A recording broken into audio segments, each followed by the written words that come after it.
because a few races weren't finished when we left. That's on me. Hello. I'm sorry. But yeah, last night was a ton of fun. If you missed it, you missed it. Yeah, you missed it. I'm getting the word of the day, guys. Don't cheat. I'm not looking. Hey, I'm Amy Beth. She's Allison. He's JP. We are the right side. We are. Oh, we're the show that goes there, and we're going to go there today. We are going to, of course, have the word of the day for you.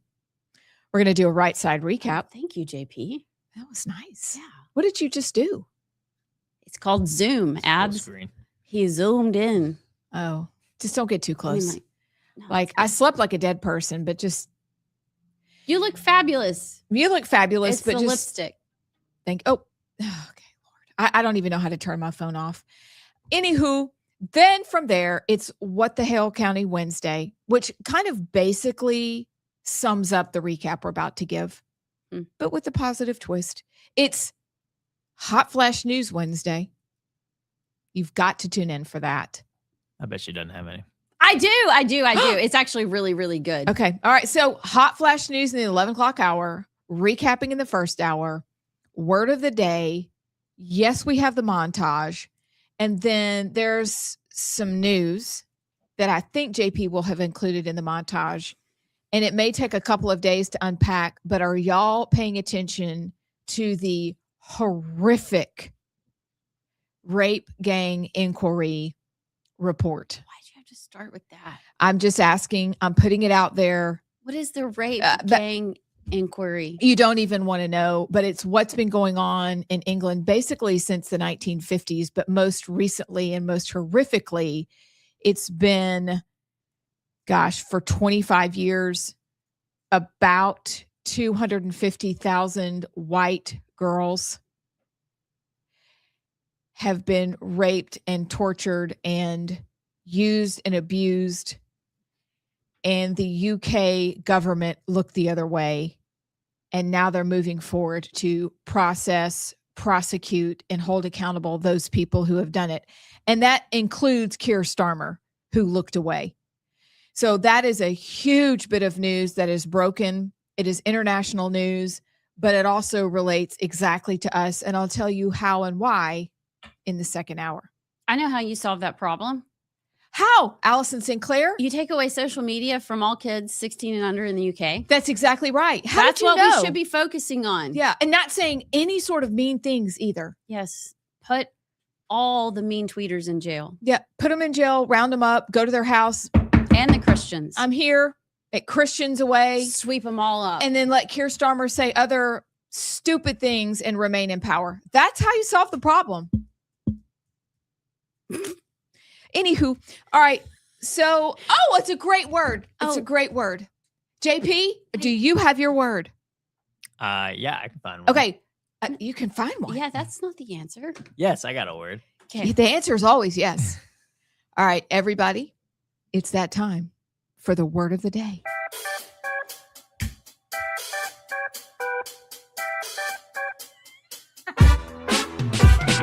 Three, two, one. You look like you're on a roller coaster. Hallelujah. Woo! Let's go. The race is over. Hallelujah. Guys, I saw it. But I don't know what it means. And I don't think I saw the right word. So I'm going to close my eyes. Do it. Give us the word and then let us guess what it means. Because I just saw a W. Wifty. Oh, I thought it said wifey. Wifty? Wifty. I don't know what that means. Come on, somebody tell me. Well, it's not Wifty. wifey. You sure it's not Wi-Fi? No. Wifty. Wifty. Wifty. JP. Wifties. What does it mean? No? I don't know. To be like Wifty. Shifty. savvy. No. To Opposite. to be clumsy, to be You're close. dumb, You're a Real dunce. close. to be sloppy. Airheaded. Allison. Oh, like a whiff. Like there's nothing in your brain. You're very whiffy in there. it's a synonym of ditzy. Describes something or someone eccentrically silly or scatterbrained. For example, the play features a wifty character who starts out blissfully unaware of the conflict driving the plot, but ultimately pulls it together to save the day. Kind of like Inspector Gadget or that inspector from the Pink Panther. By the way, we got somebody that texted in a word of the day if we want to do that one. Oh, too. what's the word of the day? This word of the day is from Chris from Stare It. Chris, hi. Where's Chris been? I don't know. Hey, Chris. Welcome back. I'll give you the you're not going to get it, but it's going to. Don't underestimate us, JP. No, I don't think you will. If this is the definition, the theoretical stretching of an object as it encounters more extreme differences in gravitational forces, especially those associated with a black hole. Okay, it's a physics word. It ends with ication. Malification. Gentrification. Stretchification. Galaxyification. Hold on. What does it start with? S. Stratification. Might be a food. Strombolification. Stretch dough. Sourdoughification. Might be a food. Wow, he is really enjoying that. Spaghettification. I got it. Are you kidding? That makes sense. But that's a dumb word. Yeah, spaghettification. Spaghettification. Everybody use that word along with wifty today. Wait a second. Read that again. Spaghettification. I like that. The theoretical stretching of an object as it encounters extreme differences in gravitational forces, especially those associated with a black hole. That makes sense. Okay. You know, because we study black holes here. I'd be really skinny if I got stuck in a black hole and was spaghettified. Could use a little spaghettification over here. Actually, you look fabulous. Y'all, the other day. What? Oh no. Okay, our Phil Mickelson. Oh, yeah, I don't know if you remember our that. Phil Mickelson. Gosh, you weren't here. Every time you go to town, we get in so much trouble. Our Phil Mickelson comments and shorts went bonkers on X. Like 29,000 views. People were so fired up with some of the things we said about Phil Mickelson. And JP made a good point. He said, we talk about trannies and Muslims and nobody gets as fired up as the Phil Mickelson defenders. But somebody commented and said, good thing we only had to listen to one of them, the chunky one. What? Yeah, they called Allison chunky. That's such a lie from the pit of hell. What's wrong with you? Well, we had to delete it. I was going to say, I prefer pleasantly plump. But you're not. That's You're not. dumb. No, but I just thought it was funny. So I could use some spaghettification. Allison. Yeah. I'm okay with it. But that's just somebody being mean. That's just like, just say That's you think how she's much beautiful. he loves Okay. Just Phil say Mickelson. You And- know, and his profile picture was a picture of him Didn't even look. holding a fish. And I almost replied on my personal account with making fun of something like that in a really mean way. but I didn't. I only had to listen to the chunky one. Maybe we included a bad word, but I didn't. No, it's just not worth it. It actually made me giggle. And then it made me think, you know what? We're getting somewhere in life if we could actually host a mean tweet show where we just read. I mean, JP, the things people have said about you. Yeah. Holy There's a lot of them. cow. Mhm. They haven't called you chunky, but they've called you everything in between spaghettified and And they threatened to pew pew. yeah. Uh-huh. Because that's the way to solve problems. Yeah. Well, Anywho, I think you're beautiful and that man is dumb. thank you. I like spaghettification. I really just wanted to reply with nice fish, bad word. I don't even know Nice what your bad word fish, would have been. bad Was it going to word. rhyme with? No, I was just going to reply and tell him nice fish and then call him a bad word. Oh, Okay. I wasn't going to do that. All right. those people aren't worth it. I think that when people act like that, it's more a reflection of how they feel about themselves. It's just called projection. And the fact that he's got such a gay crush on Phil Mickelson that he's going to. Who is a allegedly nasty man. Yeah. So Well, there's a lot out there that says that he is. Okay. The streets are saying. I'm just saying. We had to take it down because they were saying that they were going to sue everybody, and the Golf Channel was getting tagged, We and can't Yeah. afford that. and all these things. And I'm like, well, we threw in the allegedly of some of his behavior, which anyway, I won't go into that. But Ian from Hartsville says chunky heifers. chunky. Hold on. Madagascar. Y'all remember that movie? Yeah. Oh, Mm-hmm. I yes. like them big. I like them chunky. chunky. Moto Moto I like likes them you. round. I love With that something song. funky? Mm-hmm. Yeah, that's my theme song. No, it's not. I'm okay with it. It's not true. But I know. But I just am saying, like, the good news is it made me laugh. So, Fishman, you didn't get me. Fish man. And He's you- probably a grouper with eyeballs in the side of his head. Just call him Grouper. Group. Thanks, Grouper. Group. But Grouper. Loser. JP, what's your Already off the We rails. still got a Gen Z word of the day. Yeah. Go, Gen Z, word of the day. Go. This one's 2 words. To blank is to miss out on something that is important. For example, a great job opportunity. With. You should apply as Whiffy. no. You should apply as these kind of jobs are rare opportunities. I wouldn't blanket. 1 word, 2 word it. But there's 1 word, 2 There's words. 2 Does that mean there's words 2 or words? there 3 words? 2 words? Yes, Alex, it's 2 words. 2 words 2 for words. $500. 2 words. I wouldn't Bag out. mess it up. I No, wouldn't that's 3 screw words. it up. I wouldn't. No, don't tell. Okay, what's it start with? S. I Another screw it up. S. I wouldn't. Second word starts with O. Oh, out. Space out. I wouldn't ship out. I uh, wouldn't. Do I know this word? surf.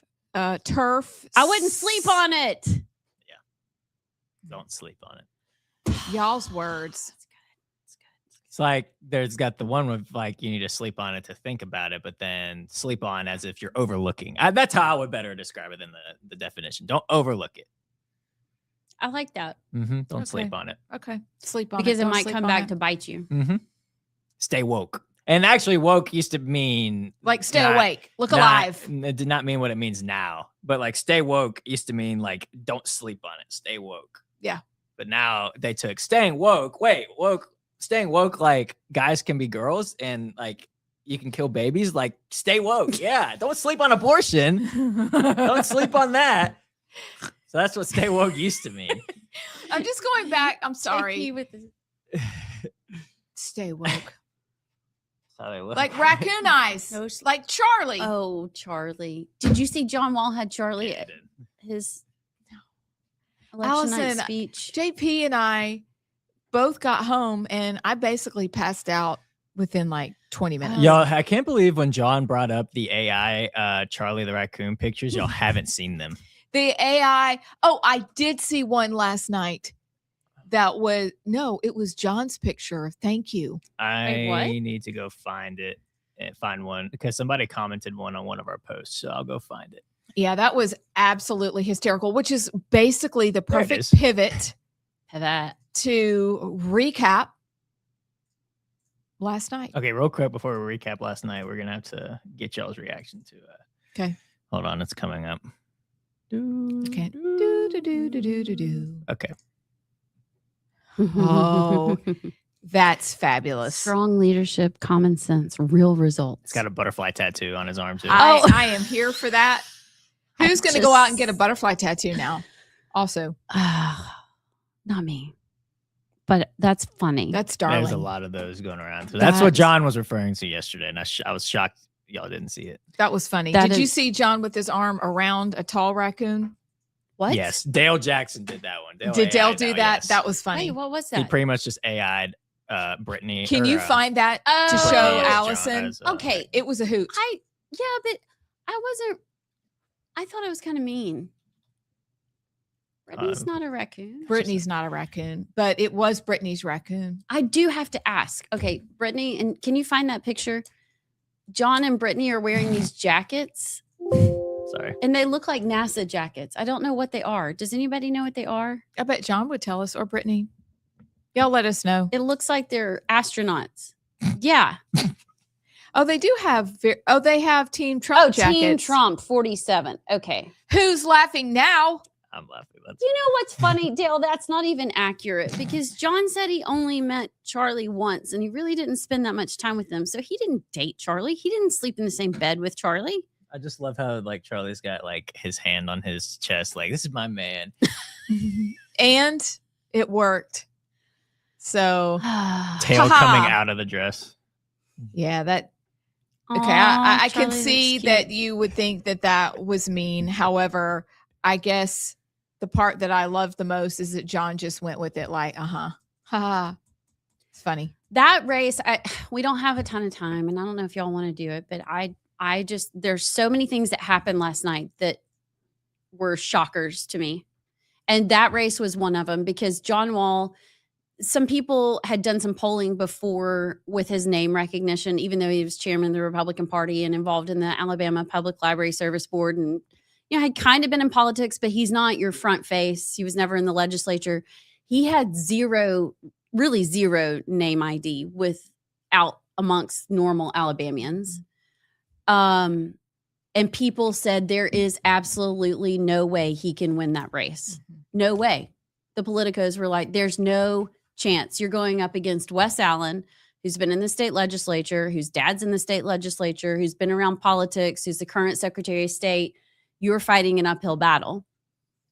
John Wall, I was shocked he made it to the runoff. I didn't think he would get to the runoff. Then goes on to beat Wes Allen. And I think that tells me, and again, I'm shocked, the Trump endorsement matters still in Alabama. I would have told you 8 weeks ago it didn't. But his messaging, I think Wes went negative real fast. And the thing is, people I know love Wes Allen. And that is not, they will say that is not his personality, that he's a super nice guy. But I never really saw him smile, even at the forum that we did. He was very pensive, very kind of scowlish. And then his ads came out negative. And I think that backfired. And then John gets this hit on him about a raccoon. I think people were like, okay, this is stupid. And that's the cutest raccoon ever. Yeah, I really think that ad hurt him tremendously in the end, towards the final stretch. I would say I agree, because I think with John, every forum or any debate he went to with Wes, for the most part, Wes didn't do it at the 1819 debate. He actually had a much different posture. He went over and shook his hand before doing the debate. So I think he may have kind of seen the writing on the wall in terms of that wasn't working, the negativity. But anything we went to that them two were at, Wes immediately went negative first, and John kind of rolled with the punches and seemed like the much more likable guy. And I remember thinking, if this keeps up and people just see the different attitudes from these two, one guy going negative, the other kind of just rolling with it, being the likable John Wall, then John's got this. And I think that's kind of what happened. And the Trump endorsement also helped. I wasn't really shocked. I did think for some reason, I don't know why, I couldn't tell you why, I just had a vibe feeling that Jared was going to pull it off yesterday. I was a little surprised that didn't happen. I'm not surprised, but I was surprised by the gap in the races. I was surprised by the gap that John beat Wes. I was surprised by the gap that Barry beat Jared. I did expect Catherine to win handedly, just from kind of the vibe of the environment that I felt. But I think the main surprise for me was the gaps of we got all three major races called while we were live, and we were talking before the show. It could be 10, 10:30, maybe 11. And they were rolling in at like 8:30. So that's what surprised me was how soon we knew with the gap and with the margin of victory. So three things. One, the ads at critical junctures, I think placed at the wrong time, caused people who had momentum to fall like a lead balloon. And they were the three key races. They were John and Wes, Catherine and Jay, Barry and Jared. There were three different one ad per person, one ad per race that hit at the wrong time with the wrong vibe, and people pivoted in the person who won's direction. They broke for the winners in each race. That's what I think. I do believe in John Wall's case, people are the engine that drove his election, because you're right. We knew him and we knew of all the good things that he did. But people got behind his message and they drove him to victory. That was a significant victory because everybody knows Wes Allen's name and they didn't know John's name. You are also right, and we've said this many times before, there were great people. No matter who won, we would have been in good hands. And so now it's doing what one of my best friends is an attorney, and I was always impressed with their ability after really tense cases to go back, work out any differences, and leave with, we're fine, we're good, and move on. Attorneys do that really well because they have to go up against each other, and they end up, I witnessed it at Chris's cousin's funeral this week, or memorial service this weekend. Most of the people in the room were attorneys and judges, and they were all there honoring one of their own. So that lesson is something that Will brought up last night that I think is very important to do. Say your piece to each other and move forward, because the Democrats are on fire to get to November and to try to challenge us. I don't think they have a challenge, but like Allison pointed out last night, they show up. If we show up, we'll be okay. But last night's race showed that we may be strong, but we're small, but mighty. We need to be big and strong in November. But those were my takeaways last night. And finally, kudos and the prize to the ag race. They conducted themselves beautifully, and I was very impressed. Total vote turnout, 10.72%. Is that the lowest it's been in a couple of cycles? It feels like it is. Yeah, it is. 408,740 total ballots cast. And we have 3.8 million people registered to vote. I think there's some lessons to be learned. Yes, we need to move forward, but before we do, there needs to be some reflection around the political tables of Alabama today, really looking at what worked and what didn't. I think the Barry Moore, Jared Hudson race will be studied for years to come because it was a fascinating race to watch, but there were a lot of things that we need to learn. One is the last few weeks of Jared's campaign, because there was a switch in strategy. You could definitely tell something switched in their approach. And I commented to someone, he's either going to win by 3 or 4, or he's going to lose bigly. But it was a gamble, and it's really all they had. They had to somehow move the needle. I guess that was their decision, that's how they needed to go out. What looked like a huge backing on social media turned out to not translate to actual voters. And there's a huge gap there. And I think Jared Hudson probably was the first one that trailblazed. He got a ton of attention online. And I think social media is a tool you can use, but you still have to go out and meet the voters. You still have to touch grass and go out and shake hands and kiss the babies with the average voters. And I'm not sure that the Hudson campaign did that really well, because at the end of the day, there were a lot of keyboard warriors. There were a lot of people that supported him, but they didn't show up at the polls. You're going up against Barry Moore, who has the name recognition. He has the voting record. He has the DC. I mean, they put $23 million into Barry Moore. That's the last number I heard, and I think it's accurate. That translates to $132 per vote. That is astronomical. And if he wouldn't have had that money or the endorsement from Trump, I think this race could have been different, but he did. And you have to, if you're the Hudson campaign, you have to get out and knock doors and meet people. You can't just have a social media campaign. I also think the pettiness and the negativity didn't serve them well. And I don't know if it was the campaign or supporters, but I think that came back to bite them. It's just, there's a lot people actually in Alabama, we say we're low information voters, but you can tell after this election, the appetite was there to actually hear about policy, to Yep. actually hear about stances, and we need to get back to that.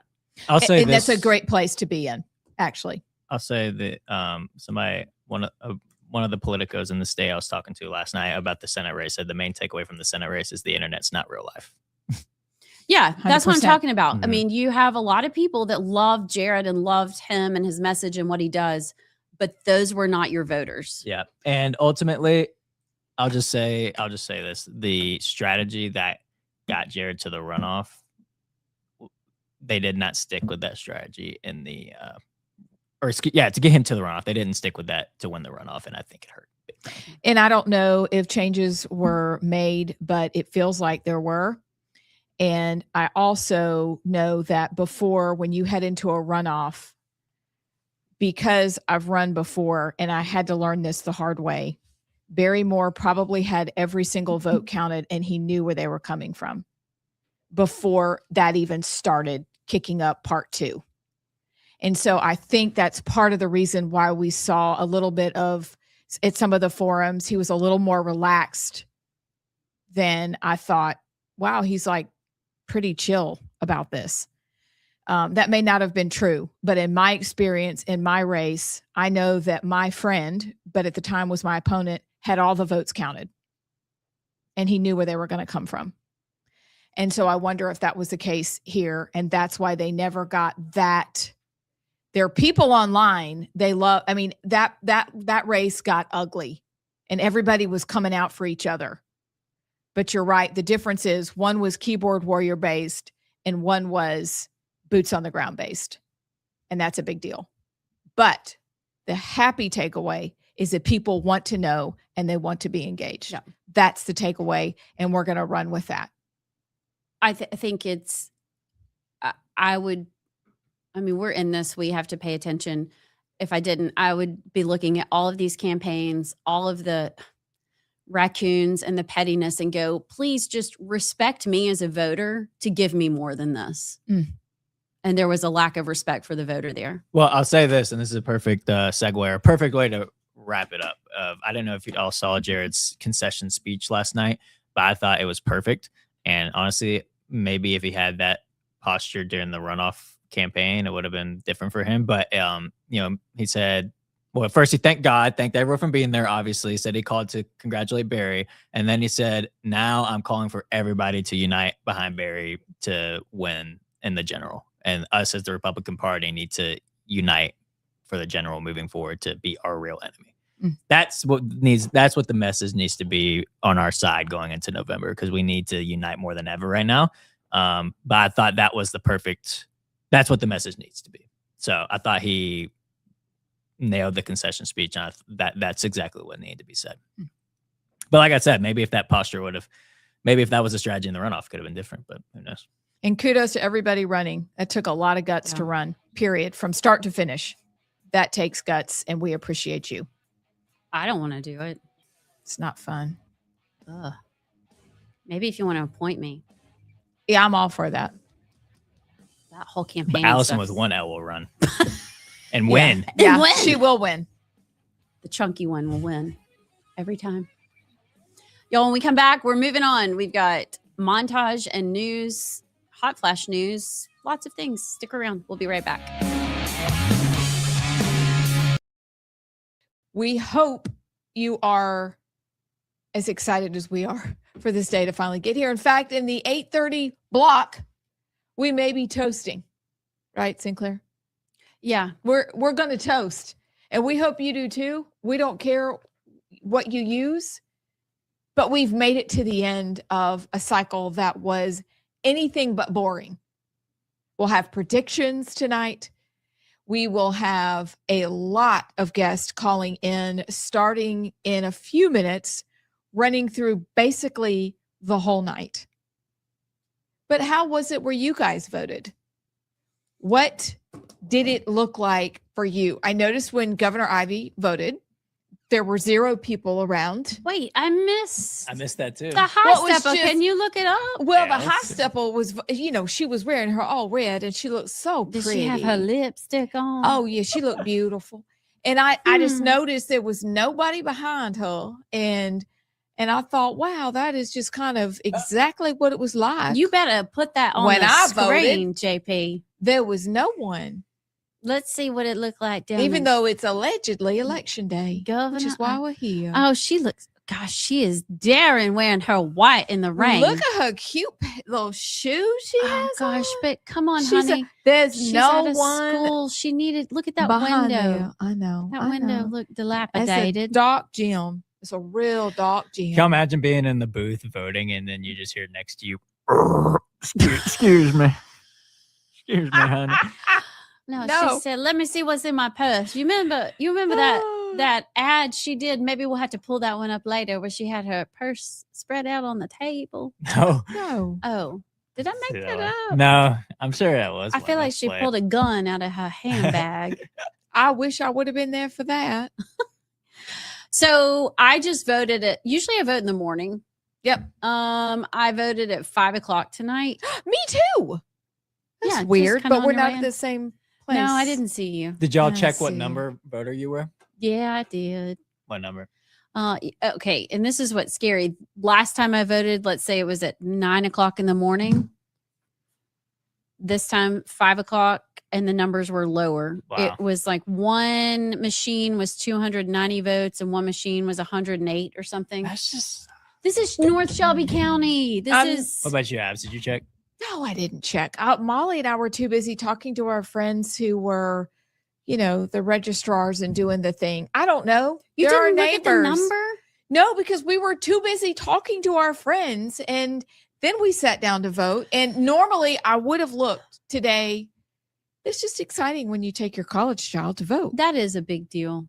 So we had fun voting together again, but I didn't notice. But what I can tell you is that there were maybe 9 people in there when we voted.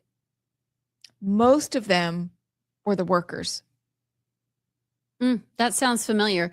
It's not there were good. probably 7 workers where I was, and not one other person was sitting at a table voting when I Oh, voted. Gosh. Not one.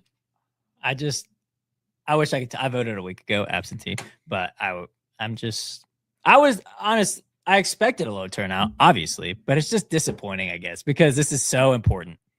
And I get it. It's not like we're in it, so it's probably a lot more important to us. But these are important offices, like your senator, your attorney general, your lieutenant governor, and nobody's showing up. It's like, guys, But why?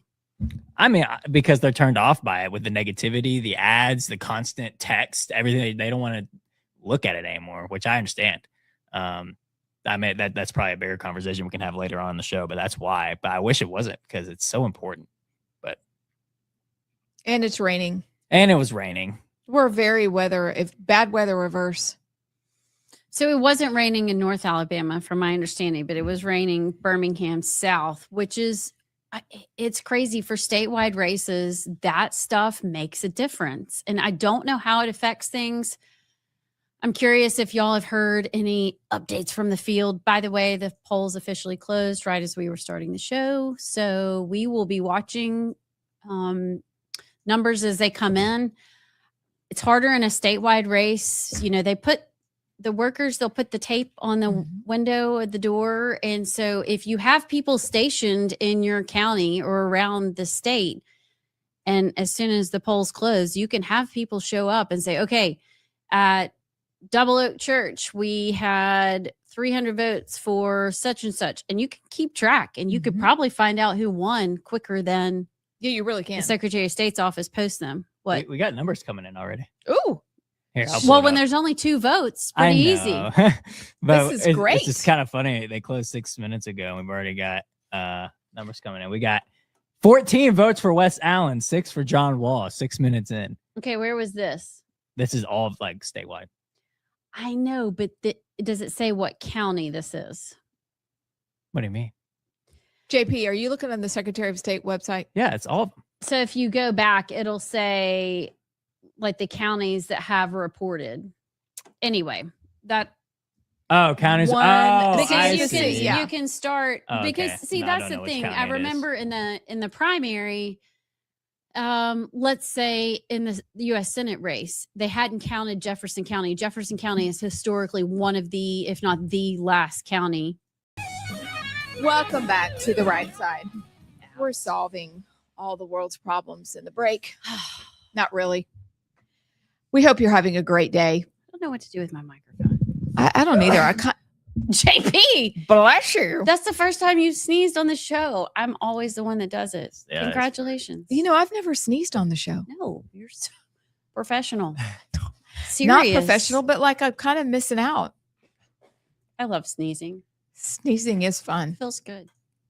I couldn't really fully sneeze. I muffled it a little. Wait, you muffled your? That's a Just muffled sneeze. Yeah, because my real sneeze is very loud. Not like Allison's, but it's different than Allison's. Allison sneeze. I don't makes just me go. laugh. Ah! I was a- just sneeze loud. A bit dramatic. So dramatic. That's what it Jeez. sounds like. Jared So yells at me every time I sneeze it. does he really? That's so obnoxious. Anyway, Hmm. I hope I sneeze today. I bet you will. We're cheering for you to sneeze. All right. Trying not to sneeze again over here.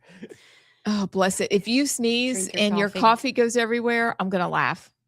That'd be so bad. So, JP, It's not coffee. you know what's next on the list? Hmm. The montage. For you. No idea. Yeah. I thought that was my cue. No, it's Yeah, your cue. it is, Okay, good. but this is a Stand simple. by for news.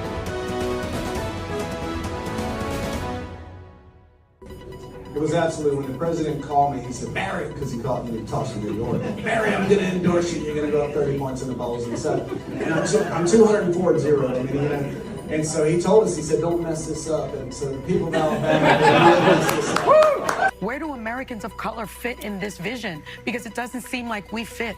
But I think everybody is welcome in our political coalition. Frankly, even if you didn't vote for us, everybody is welcome in our country so long as you're an American citizen with the duties and the legal obligations and rights to be here. But This alleged plot consisted of a plan to have drones that were actually armed with some type of firepower go and attack buildings around the White House. And once people left, they were going to have snipers nearby attacking some of the people leaving. you know, who can look at progressive atheistic culture and say, like, for example, if you believe that Jesus is the Son of God, rose from the dead on the third day, there are a lot of progressives who will say, you're a crazy person, you believe in superstitions. And those same people will tell you that if a grown man takes some hormonal therapies that Big Pharma told them to take, that person will become a woman. Group, J.T. Brubaker and Ryan Walker, was seen with the biblical verse, Genesis 9:12-16, written on their rainbow pride caps, which says the rainbow is a symbol of a covenant between God and all living creatures. They defaced the Pride Rainbow with a Bible verse telling the LGBT community that they do not own the rainbow, that God owns the rainbow. Because he does? Sid. Who's going to I'm tell him? sorry. His name is Sid. C-Y-D. Sid? What kind of name is Sid? I mean, El Cid was a Weird. conqueror, but who's El Cid? That needs to be like an 11:30 discussion. Okay. All right. I think that's a. Because there's something else in Why? that discussion. Well, I think that's the deep topic of the day for us. Is what I was saying. Oh. Yeah. I like that. Okay. Yeah, because I think I saved something else in regards to the LGBTQ situation, and I'll be able to find it by then. But what just said, just a friendly, God invented the rainbow, not you. And that's all. Why are you laughing? Because he, with a straight face, said it's like God owns the rainbow. They're saying God owns the rainbow, Not gay people. not gay people. So a bunch of gays and trannies just went into a lab and invented a rainbow. And now, I mean, what, dude, you're an idiot. But we'll And- save it for 11:30. And deface the pride flag with a Bible verse. How about the pride community deface the rainbow with gay? He said Sorry. it on national news with a straight face. Who's going to tell him? Bless his heart. And I mean the Southern way. Thousands of years. He has no clue. It's okay. Yeah, well, I think and the bigger story here is that the MLB accosted and warned. 11:30. Sorry. Zip it. Sid. The great warrior El Cid would be embarrassed. What did he do? He led one of the Crusades, and he was incredible. He was from Spain. I was going to say, was he Spanish? Yes, ma'am. What does Sid mean? The what? Well, it was a very long name, but The they goat. called him El Cid, basically the goat. El Cid was a Castilian knight and ruler in medieval Spain. Fighting with both Christian and Muslim armies during his lifetime, he earned the Arabic honorific As-Said, which would evolve into El Cid. Okay, how can you fight with both?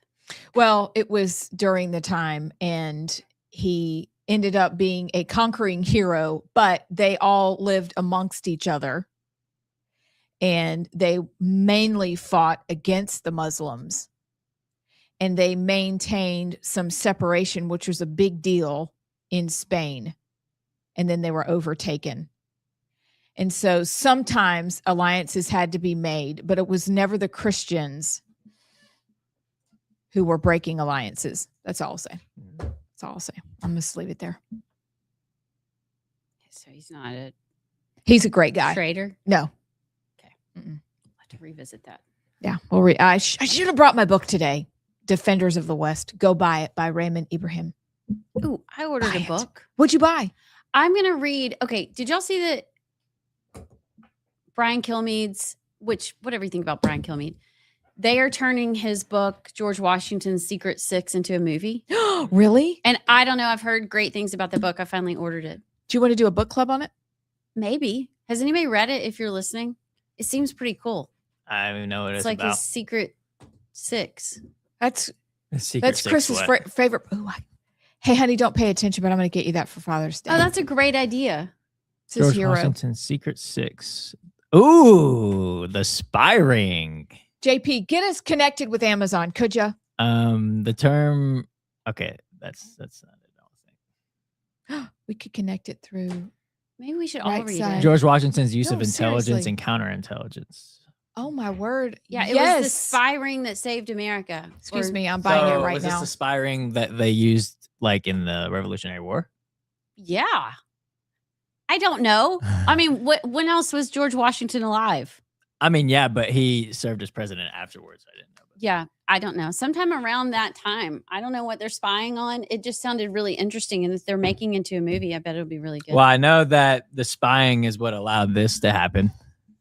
Yeah, that's what because- he had 6 people that were intelligenting. They were in camp there and were chilling on Christmas Eve or Christmas Day. And can you imagine the horror of that? Mm-mm.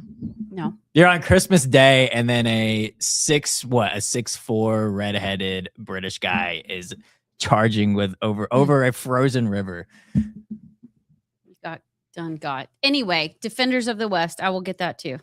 Okay, I'm actually not buying the book right now because Molly and I's task for the afternoon is to finish some things we've been a bit too busy to do. So we're going to read that book, and it's going to be a book club. And let's say the book will come in by Friday. How many weeks do we need I need to like read it? 92 weeks. Okay. What if we just do a month? Shoot. A monthly book club. We're going to do a monthly book club. I declare it right now. And so from July 19th ish, whenever that is, we'll do a book club, and that part will be live. I don't know how to go live. She doesn't know how to go live, but we're going to figure it out, and we're going to read the book together and talk about the highlights. I love a plan. I like that. I'm Is it good? down. It'll make me read. Okay, good. Okay. Cool. And then we're going to slog our way through Defenders of the West after, because that needs more time. That's going to be August. That's how I run. Okay, that's all. All right. So pause on MLB Pride Night. Set aside to 11:30. And we're going to start at the top. Okay. We already talked about Barry Moore. But I'm going to say that it was so funny that he said that President Trump said, Barry, don't screw it up. Did he say don't screw it up or don't mess it up? Don't mess this up. So maybe that'll be our loving call sometimes when things look like they're going to get out of hand, but he's got a 96% liberty score. So maybe it's not gonna. Don't screw it up. Don't screw it up, Barry. So there, that we've talked about all that. Yeah. All right. The View. View. Where do Americans of color fit in? Could somebody, I watched several clips. I want somebody to explain this to me like I'm 5. Why, for certain people, do they think that people of color don't fit in our community? I don't understand that.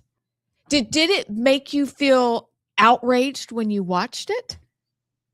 No. It made me feel really sorry for her.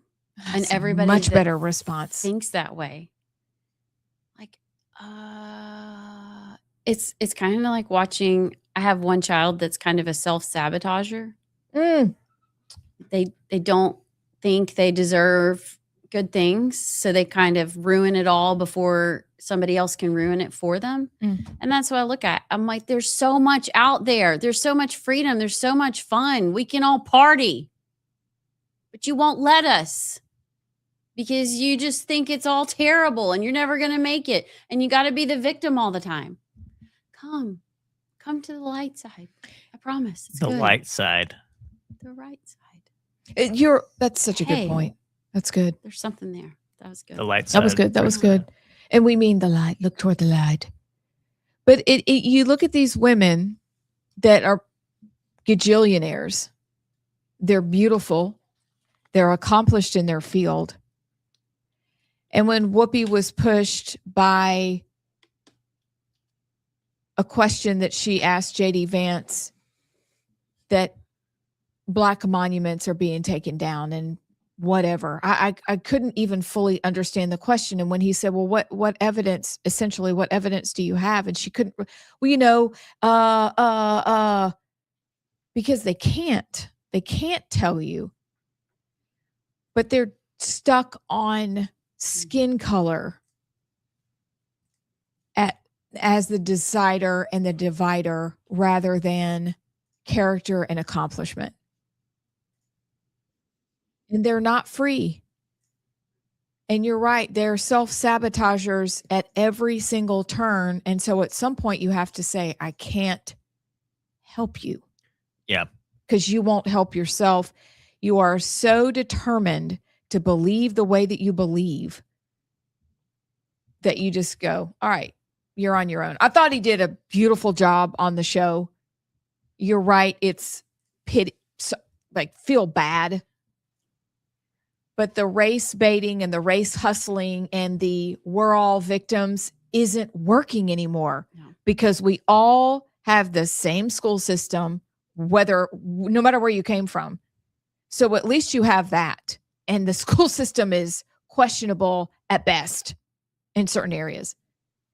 But for them to sit there and act like there aren't unbelievable athletes and unbelievable business people that have darker melanin is unbelievable to ignore all that to perpetrate a lie. Well, that wasn't even the best clip from the JD's appearance on The View. I think this one was the best. So I'm going to play. I think it's worth playing.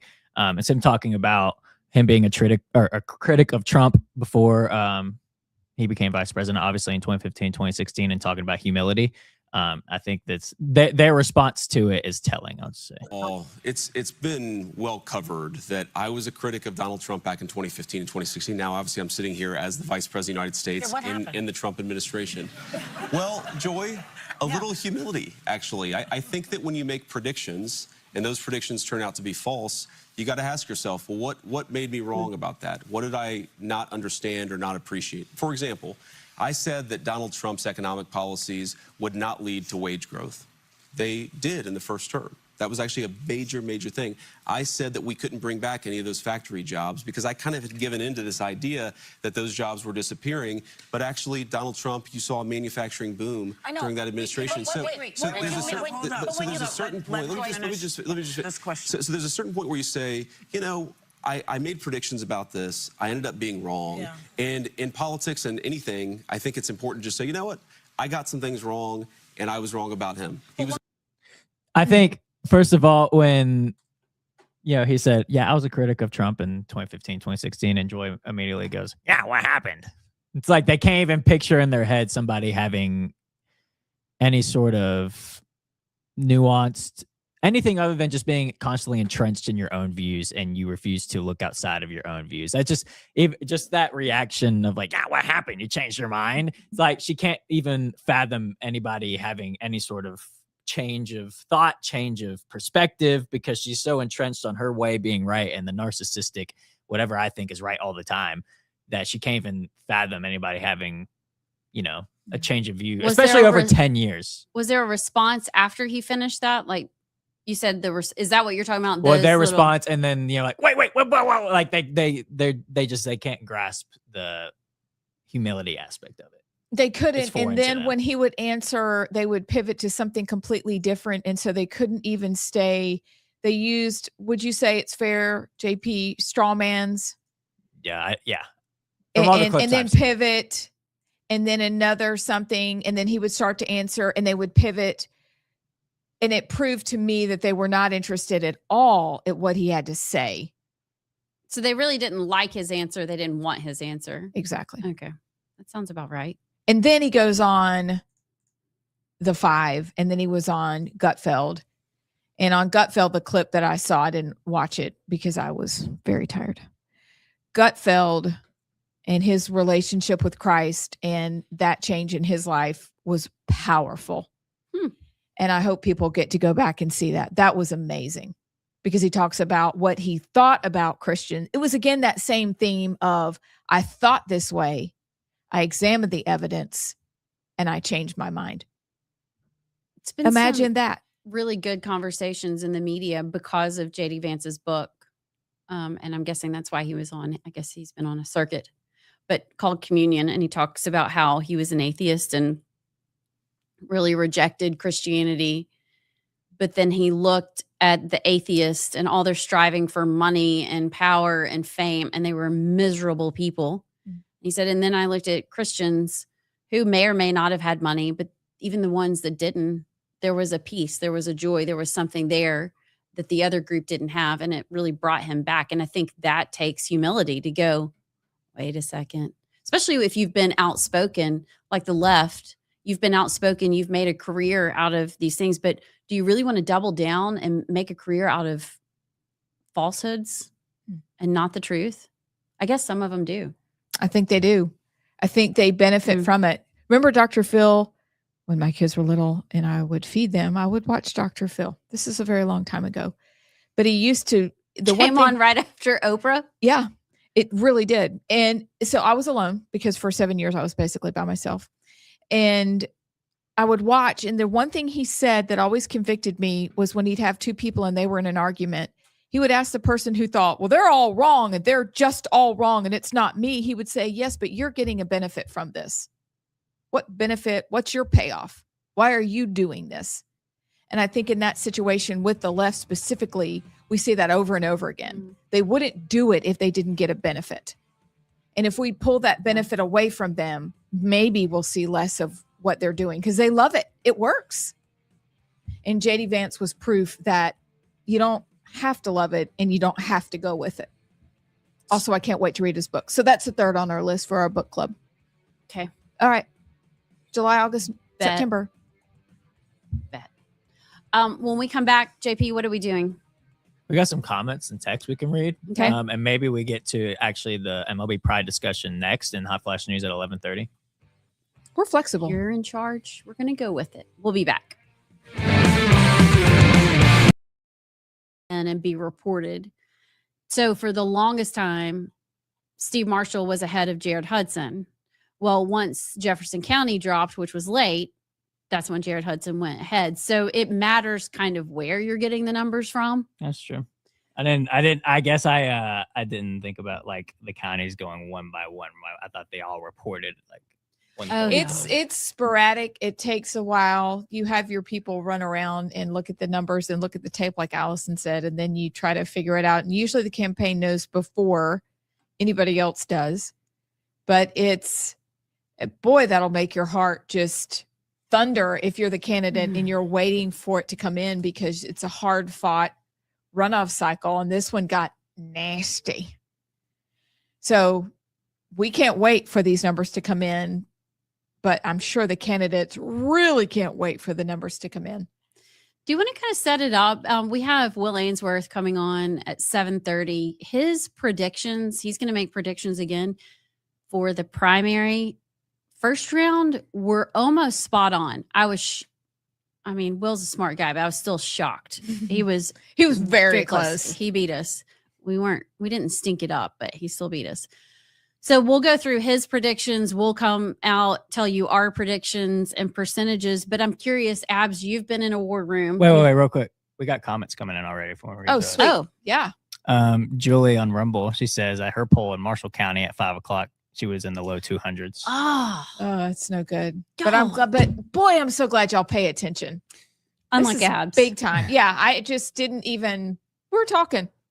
It was fun. Allie from Athens says, "Hey, What's Allie. up, Allie? Hi, kids, and on my way into a watch party." There's Allie, and then we got Annie on the Facebook. No, you didn't finish that. Oh, it says JP, looking forward to your article. Yeah. Thank you, Allie. She's a fan. And then Annie just says, "Hola." Annie. Hey, Annie. Hola. Hola. Hola. Aww. She's so cute. Isn't she? Oh, Pamela Casey's on the comments. Pamela. She says she was 400 in Aniana. Hey, go Aniana. Mm-hmm. That's a good number. Okay. They get the gold star of the night so far. Okay, Shelby so County's that- tanking. Hey, that just turned into the competition. So y'all pay attention if you looked at the numbers, and let's see who does win. I'll say this. Okay. I won't say who it was, but one of my Facebook friends in Coleman, posted at like 9 o'clock this morning and said they were voter number 14. No, that's so bad. At least they voted. Yeah, at least they did vote. That's really good. They did. I love it when people text in. It's fun.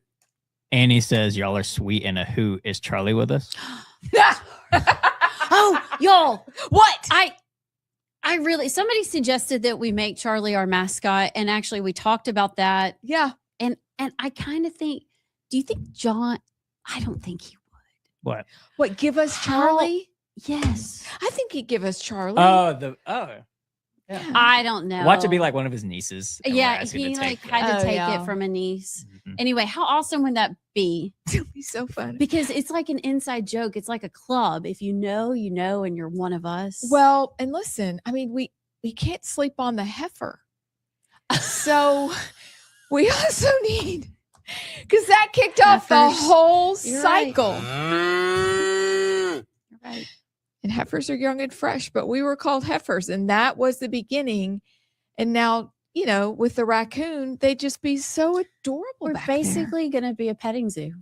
And then our Canada geese, it's actually how you say it. You don't say that they're Canadian geese. I was corrected by somebody, which makes me sad. I want to call them Canadian geese, and I will. It's not even correct English. It's not, but that's what they said. And I'm like, what do you mean ruining my whole life with this information? But our geese left us.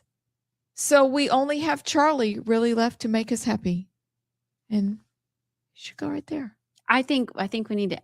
Yeah. And I like if that not, idea. I'll order one on Amazon and we'll say it's Charlie. It's Charlie's brother. Charlie's twin. Charlie. I think Charlie's going to stick around. We're getting a lot more comments, by the way. Okay. Yay. Everybody's like awake. They've had their coffee. This is awesome. Pamela Casey says that she expects less than 4,000 in Blount County. How many people live in Blount County? 5. You know, so my polling place. That was mean. Kidding. Approximately, I love Blount County. Approximately everybody- 60,000. 60,000. I went to So school do up the north. math. People asked That's if 3 like- people lived in Alabama. That's not even 10%. What do we my- have? 3,800,000 registered voters. 628. Okay. Not even funny. Not funny. It's not even funny. But my polling place, this is all I want to say. I do want to say hi to Jarek. He said he's watching at home. Hey, Jarek. I wonder if he thought we died when we weren't here. Yeah, today. I forgot when he texted, "Are y'all doing it on location today?" Oh, look, my babies. You're watching. Hi, babies. I don't even know what I was gonna say. You were They gonna said say- 12%, 12% in Shelby County, which I guess is better than Blount County. Okay. So what we need is with our listeners who are and our watchers, our viewers, our friends, the Brain Trust, we need to literally figure out. Hi. How are you? I'm Amy Beth. She's Allison. He's JP. We are the Right Side, the show that goes there. And right now, that's exactly what we're going to do because our producer called an audible. Ooh, producer. And we're going to talk about MLB Pride Night first. Mr. Producer Man. And Do then not call me that like Mark Levin. I thought that you would love it, and I'm surprised you don't. The Mr. Producer. Hi, Mr. Producer. Mr. Producer, man. So we're going to do MLB Pride Night, whatever comes after that. And then at 11:30, Hot Flash News. And then the end of the show. But first, could you play that clip again for our friends that may have missed it and just now tuned in? well, first we have comments and text. Oh, yeah, duh. Sorry. She thought you were just saying but first for fun. No. But wait, there's more. But wait, there's more. I do love this part. John from Minor on the YouTube says, "Good morning, gals and guy." Good morning, John. He's so politically correct. Bully Bell on the YouTube says, "Good morning, and yes, it is. What the hell, County Wednesday? My candidate in a major race lost, so I'm with JP. If you can't get yourself out in the rain to go vote, I got nothing for you." It's good. It's good. And then she also said, Allison's face during the quote, "Let's read this book" discussion is so me. I'm really trying to get through Defenders of the West right now. Look, she's reading your book. It's hard, okay, Bully Bell, because we're both probably in the same where you start the first half and you're like, this is awful. And then it gets worse. And then it's a lot of fighting. Wait, are you saying that about Defenders of the West? Yeah. Are you saying it's bad because it's just heavy and it's a lot of stuff? Or are you saying I'm bored? No, it's heavy. The first half, you're intrigued because you've heard of some of these guys from history. And their stories are very interesting. Like Duke of Godfrey of, I don't know, can't ever keep his name straight. There's nine of them. And so by the time you get to chapter 6 and another hero from times of old, there's still more war. There's still more vicious attacks. The descriptions of what they did to people are horrifying. And then there's more.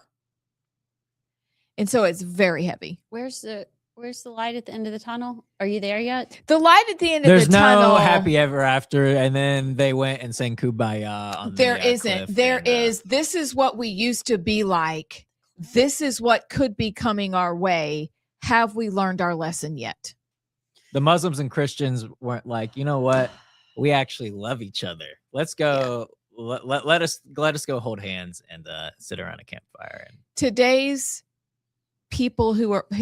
Muslims who are fighting remember back to the Battle of Tours. They remember back to the 1100s. They haven't forgotten the techniques they learned back then. They haven't. And this book is about that and about the Crusades and the men who led the Crusades and their fighters. It's very heavy. So I'm in chapter 7, and I can only read a chapter at a time. Maybe Bully Bell needs George Washington's Secret 6. She does. Bully Bell, I'm sorry. Maybe she'll okay. Maybe listening to it, maybe I'll switch over and do Audible. But it's fascinating because we need to understand what's going on. It relates to the Rotherham rape gangs. It relates to the rape gang inquiry report. And it relates to the United States because we have to learn our lesson. It has never changed. The enemy that we're dealing with has not changed. We just stopped taking them seriously. And we shouldn't. We got 2 more comments before if we want to get to Yes, sir. Pride Night, and maybe we talk about the inquiry report as well. John from Minor again says, Whoopi's so racist and hateful towards anything that God has designed. Amen. And then one more, Brad from Crimestone on the text line says, now I could perhaps grant that the sexual deviants did invent their rainbow, which only includes 6. That's right, 6, only 6 colors. That's true. The rainbows that God of all flesh paints have 7 colors. I don't think either is an accident. Yeah. No, that Brad's right. He is. Ugh. So annoying. Technically, there's only 6 colors. They're right. He's right. Okay. Have we counted the colors on the hat? I'm sure it's only 6. Probably only It'd be 6. funny if they got it wrong. Do we want to play that the whole clip of the MLB Pride Night from the montage so that those who are watching and didn't see it know what we're talking about? Please. All right, give me a couple of seconds to find it and Such pull a it good up here. producer. You're really professional. Do what? You're a good producer. Oh, thanks. You're remembering the audience. Some people can't watch from the beginning, so you're including them, pulling them back in.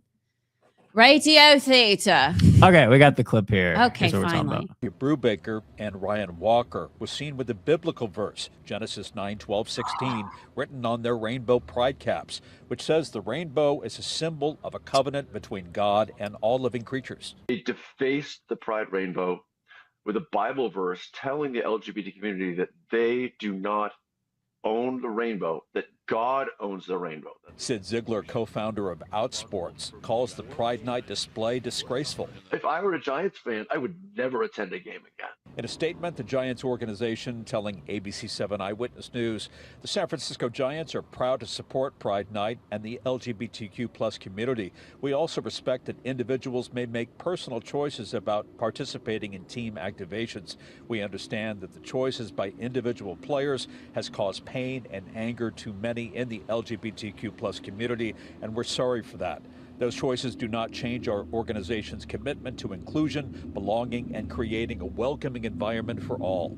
For Ziegler, the statement falls short. For the Giants to take no responsibility and essentially stand by their players is gross. It was disheartening. SF Pride Executive Director Suzanne Ford had this to say. I work for San Francisco Pride, and I think if I espouse beliefs that weren't inclusive, my board of directors would have a problem with that.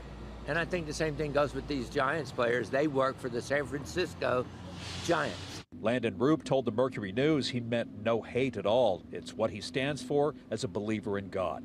Major League Baseball is now involved, issuing a warning to the players. In a statement to Outsports, a spokesperson says the writing on the cap violates our rules, and consistent with normal practice, we have warned the players about future violations. So there's a lot there. There's a lot there. Starting with this little dandy from Sir Winston Churchill. Some people's idea of free speech is that they are free to say what they want. Hold on. Line, please. Some people's idea of free speech is that they are free to say what they like. But if anyone says anything back, like writing a verse on your hat, that is an outrage. I didn't realize it was like the BLM tranny flag too. Yeah, it's got like 15 rainbow colors. Yeah, it's the whole thing. So I think that there's a potential for a lawsuit there, a free speech lawsuit. There's also a potential negotiation that could take place. You know what? Just like if they wanted to have Christian night and wear crosses on their hats, I'm sure they would give an opt-out version, an opt-out option to players that didn't want to wear that.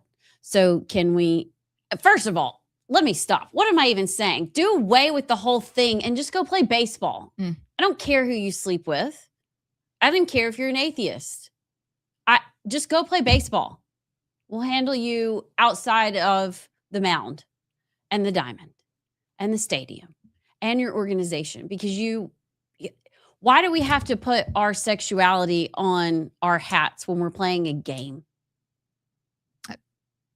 It beats me. Why do we have to put anything on our hats? Well, except the team you play for. It'd be nice, wouldn't it? Anywho, I think there's a lawsuit there. You can't make people wear something. And if it were anything that had to do with God or Christianity, they would be appalled that the sports team was making them wear it. Now, in the meantime, can they like turn the hats inside out? Hey, I'm wearing your Rally hat. cap. Yeah. But just turn it inside out. There was the Blake Trinan, the Dodgers pitcher. He just wore his normal hat. Did they say anything to him? I don't think so. I think, at least I don't believe if they did, it wasn't public. I think it was the writing of the Bible verse on the hat that really made, because obviously when you include God with these people, they get upset. It's just the arrogance of it all, because I don't think they understand what they're asking players to do, because they can't grasp that anybody would have a different point of view than they would. Like, everybody thinks that gay is good, right? Everybody thinks that pride is okay. And if you're not, you're obviously a hateful person, but you are forcing other people to believe what you believe. But when somebody believes what you don't believe, then that's an act of violence. Churchill. Yes. That is an act of violence in their view. And the arrogance, you can just see the arrogance and the seething when you see Sid talk, when you see that other tranny drag guy talk. It's they want you to shut up and obey, but obviously when you include God in it, like I said, that's what gets such a visceral reaction from them, because they hate the truth, but they don't want to look in the mirror and see what they're actually asking other people to do. And they're not really asking, are they? They're demanding. Just like they did with COVID. Yep. Just like they did with schools and LGBTQ material in the classroom, and they're outraged that anybody would have any problem with it. And any number of issues that they have that we're like, hold on a second. We don't want to know your sexuality. We don't care. We just want to watch a game.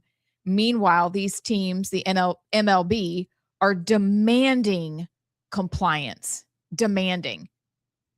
And so it's not just a freedom of speech issue, it's a freedom of religion issue as well.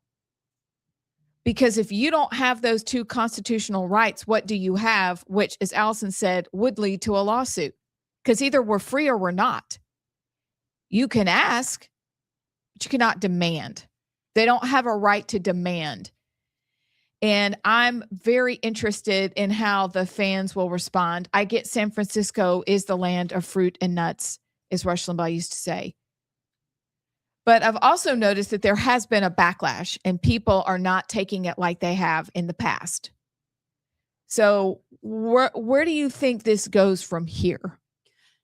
Did y'all see Rob Schneider said he would pay, you can do it. Oh, yeah. You can do it. Said he would pay the legal fees for any MLB player that wrote the Bible verse and was sued or whatever, wanted to sue. That's what it's going to take. You have to make these people hurt, because we generally don't do that. We just cower and go, okay, I'll take a Sharpie. I'll wipe it off. No, you need to hit them where it hurts. You need to spaghettify them. There you go. You should spaghettify them. Stretch them through the black hole. And I have a question. After they've gotten through the black hole, here's the question on the other side. For a group of people who hate God and say that he does not exist, because many of them do not believe he exists, why are they so offended by a Bible verse on a hat for something that they don't think is real? That's a good point. Why is that so offensive if it's not even real? Do you think they'd have the same reaction if it was a Quran verse on the hat? No. Mm-mm. That's a really good point. I'm just asking. It's like the demons and the people and the pigs. That's what they do. It's exactly because what they know do. it's real. They do know it's real. Jesus would come close. Thank you for telling on yourselves, but it's you who are going to have to deal with it, MLB, and the people who are outraged. But if he's not real, why does it matter? Let people write what they want. You're so smart. It's pretty simple. Just coffee. Yeah. Oh. I will say this, to wrap up on it, Allison, what you said, I think is the real thing of why does anybody's sexuality have to be forced on a hat of a team? Amen. Like what you do in the bedroom can stay in the bedroom. Sorry. I don't really want to know about You it. don't have to put Even it if you're straight. Yeah, you don't have to put on like a pride hat. You have to pineapples. put it on your. Okay, last time we talked about pineapples, we got in trouble. Allison! But we're not talking about Phil Mickelson and pineapples. No, guess we that's would yeah. never talk about that. But yeah, if you're gonna force somebody to wear your belief on their jersey, then they should be allowed to counter it with their own belief if it goes against their beliefs. You know, it's I don't know. Even as a Christian, I would love if teams would have, you know, Christian nights where they would have, you know, crosses on the hats or whatever. But I understand that not every player is a Christian, you know, even though that breaks my heart. I wish they were like, and if somebody who wasn't a Christian didn't wear it. Yeah. I don't like forcing it upon people to make them get in a position to wear it because not everybody believes the same thing. You know, maybe I'll talk to them in the locker room and preach the gospel to them that way. But forcing anybody to wear what you believe, that's just not the way to go about anything because you're going to get, you know, okay, I don't believe what you believe, so I should be allowed to counter that, especially when you're asking a Christian to go against their beliefs of homosexuality when they think it's evil and it's not true and aligned with the truth. Then, yeah, they should be allowed to write a Bible verse because that's their belief. That's their faith. So you are forcing it upon them. They should be allowed to counter it because just as much as the pride and the gay and all means is foundational to you, Christianity is our foundational faith and it's actually true. So we should be allowed to counter the lie with the truth and not be punished. MLB shouldn't have to warn you. It's so funny also that the people who claim fascism on our side are the ones doing it. Mm-hmm. It makes you, you know, everybody's like, I don't want America to be a theocracy. I don't want America to you don't have to serve God and believe in God. Well, maybe we do. I mean, you're going to force us into that corner to have to choose that because you're going to burn this country to the ground with your LGBTQ 666. Funny, they did use 6 colors. Anyway, you know, garbage. You're going to force us to where we will have no country and no law and order if we are forced to go along with your beliefs and you can't respect and give us the room to have our beliefs as well. Why should we respect yours? Why not? Let's just make it a theocracy. And if you're not a Christian, you get kicked out.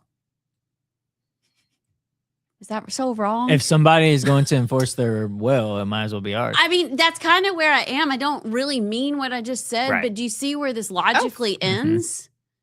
And maybe I do mean it. Well, this is what happens when Christians don't engage in politics. And this may be a plunge topic for the future because we borrow from Christianity every day to live. Everybody does, whether they realize it or not. Rules, law, order, where'd that come from? That's a discussion for another day. But we're all living as if it were true.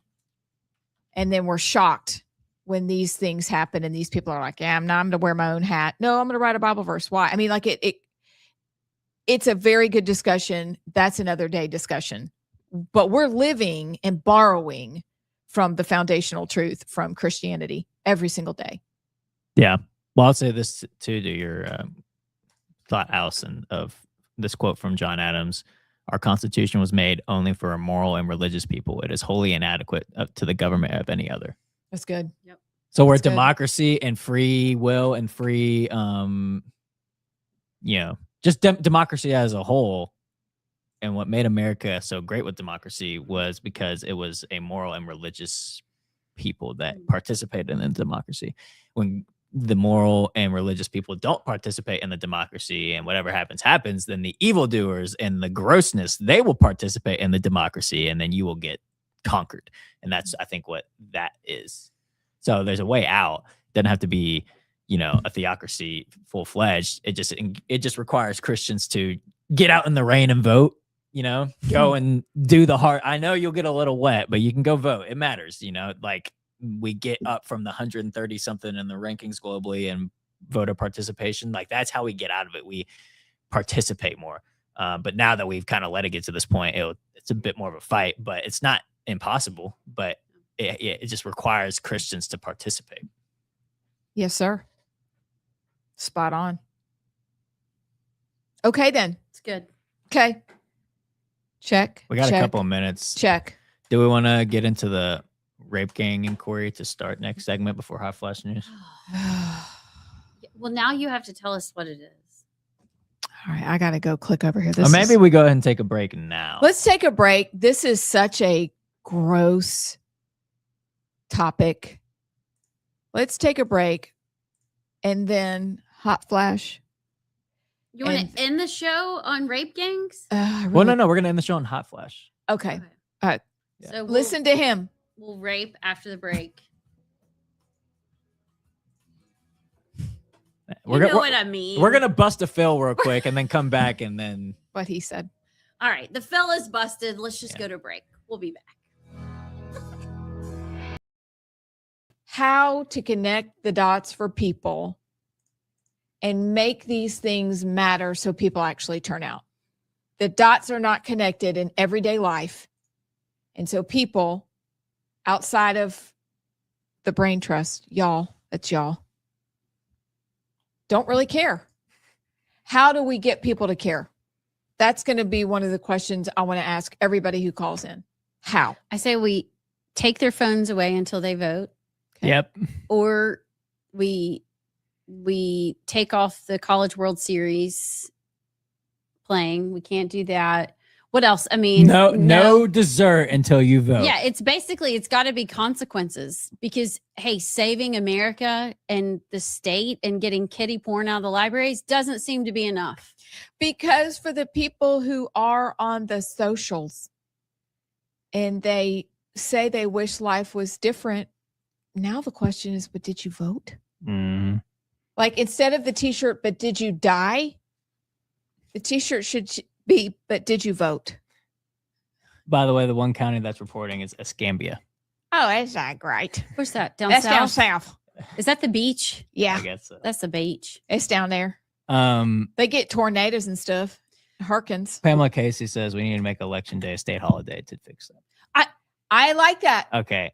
That's I why like we did that. the tailgate. You don't like it? What? Well, I don't know. The guy who actually convinced me otherwise is Dale Jackson. It's shocking. But, Hold on. Because Dale doesn't like to party. You need to, the way he explained it, which I kind of agree, you need some skin in the game to go vote. Because, like, if you give people off work, you think that's going to make them vote? Like, you need to, they're going to go to the lake for the day. Yeah, you need to have someone who cares enough to leave work to go and vote. And you have to have skin in the game. It has to mean something to you. All right, look. Super Bowl Monday, though, needs to be holiday. Listen. I just have one fun thing I have to dip in here. Okay, because we're toasting at the end of the night. We are. Yes, it's not going to be your average toasting. toast. They're going to try to hurt me. It involves Question eyeglasses to everybody out Eye there. protection. Don't cheat. Instead of the word of the day, first trivia question of the night. Okay. I've got several. Close my eyes. How many gallons of liquor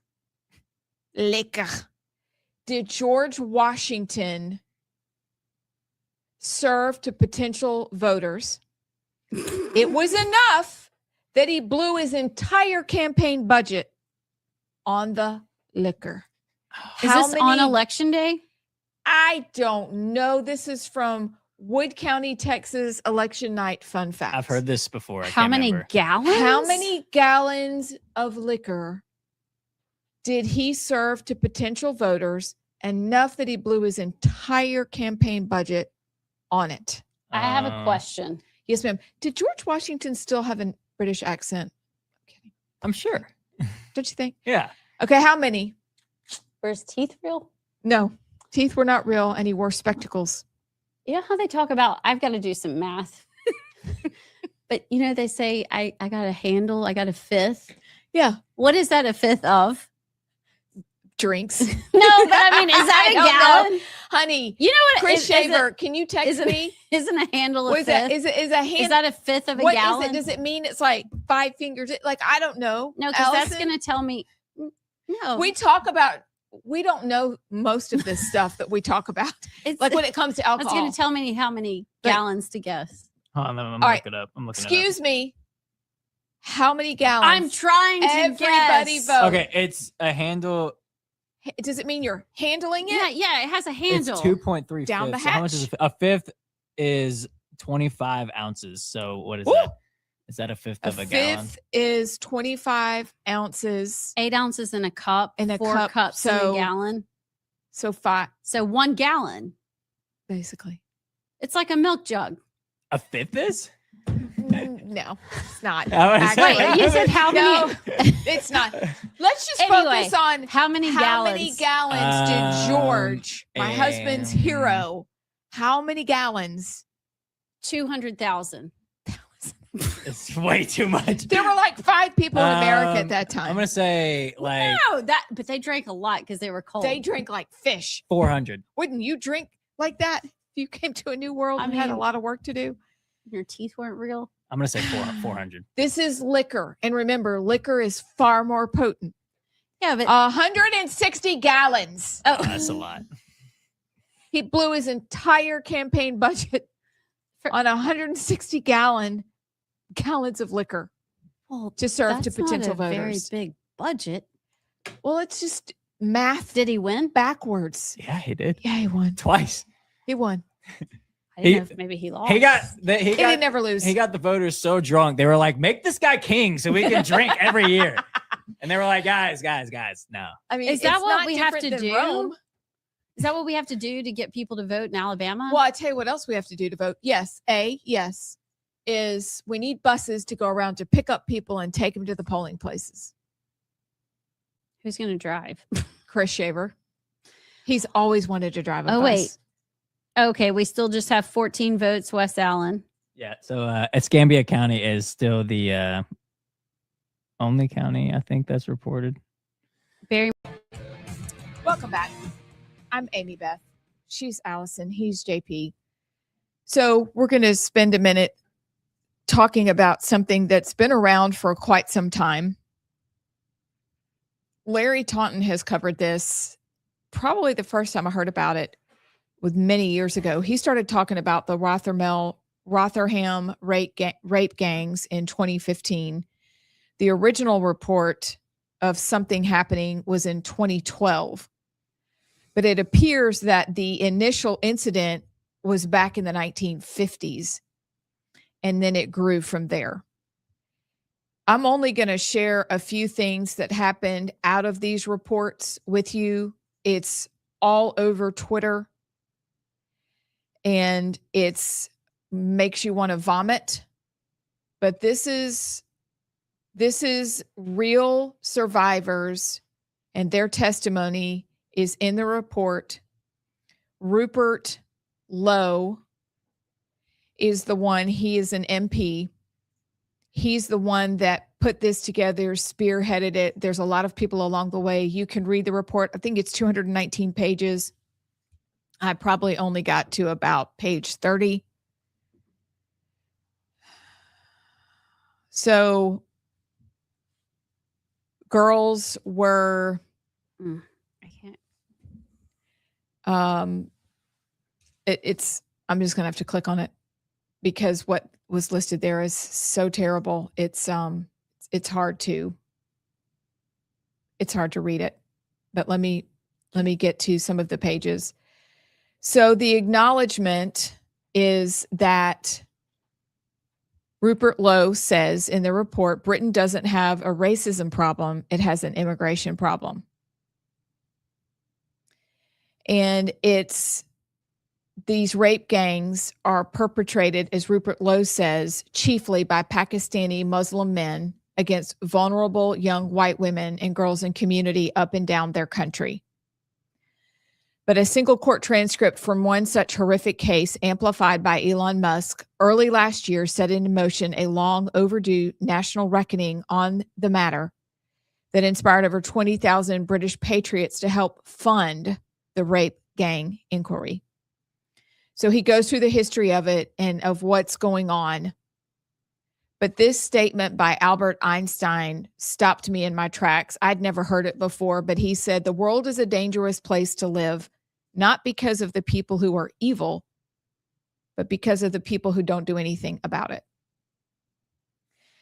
And so there are pages and pages of laying it out, an executive summary. You need to go back and read that list. All right. If you don't want to do it, I'll do it. No, I'll do it. Let me go back. So the list is, there's so many lists, guys, but here's what happened. A baby was abused and had cigarettes stubbed out on it while the mother was forced to watch. The baby was then killed. This is from firsthand testimony. Girls were set on fire. Girls were sent to red rooms to be tortured. Some of them killed, some of it live streamed. One girl was raped by a dog while men bet on whether it would vaginally or anally rape her. Girls were forced to have abortions with knitting needles. Glass bottles, keys, baseball bats, and other objects were forced inside, some shattering. Girls were gang raped by dozens of men at a time in party houses. And these party houses were set up because they would lure girls around age 13 at a school, a little bit younger than that.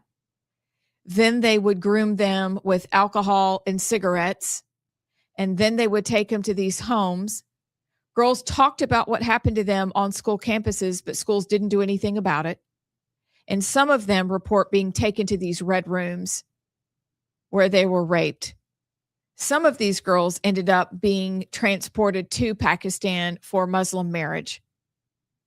Allison, would you read some of those too? Do you want me to start there? Yeah. Girls were whipped, hung upside down, suffocated, and urinated on. Girls as young as 5 or 6 were tied up and abused.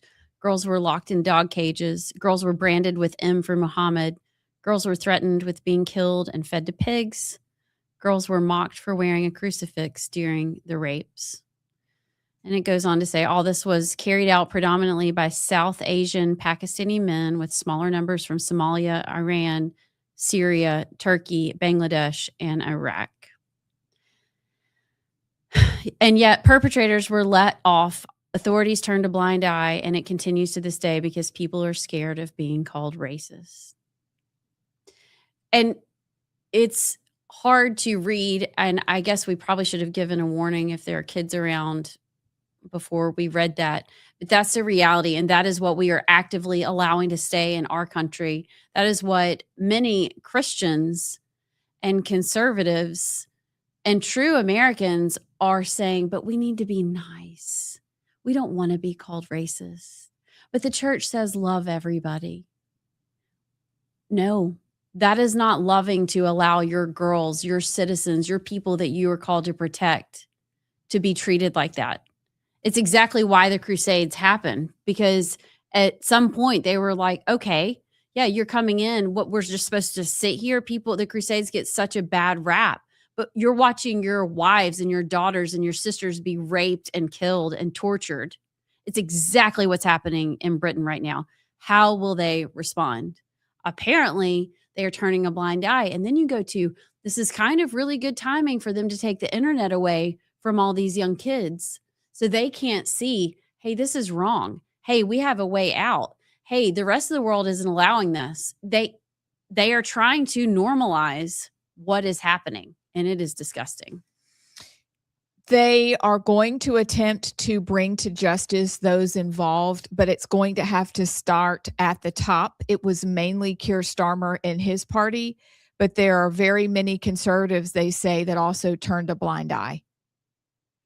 But it is also what Allison said. They started their immigration in 1948, and then it grew from there. We have to take, number one, we have to pray for these girls and the brave people who are coming forward to tell their stories, because their stories are in there, actual testimony. Britain is aware, but from the top down, they all need to be prosecuted. But if you, and they believe that the number 250,000, and there was a math equation in that and how they arrived at that number, but they are saying that's an underreported number. So we are looking at Britain. they have had that problem. They are going to have to deal with this. But the underlying foundation is immigration, and it's immigration not with people who want to become a melting pot and British citizens. It's for people who want to maintain their own communities and their own hideous way of living. And that's what we have to look out for here. Because as Allison and I are deep diving into history, we want to share with you Allie Beth Stuckey's podcast with Raymond Ibrahim. So good. It's from last year, Raymond Ibrahim. Go find it. I was working in my backyard when I was listening to it and sometimes had to stop and think, oh my gosh, what are we doing? Evil will continue if we choose to turn a blind eye. There is no neutral here.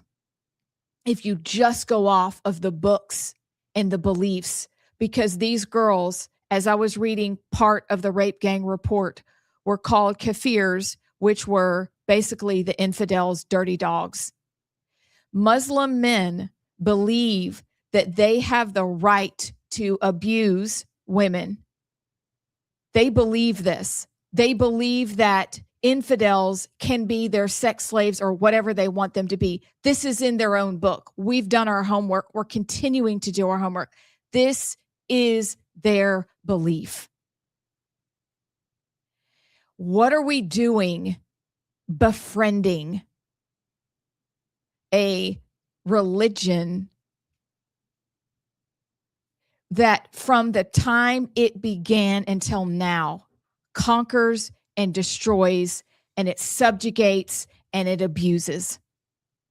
What are we doing? Yes, we can minister to and preach the gospel. Yes. But to willingly invite this in, what are we doing? We have too much evidence and too much history, don't we?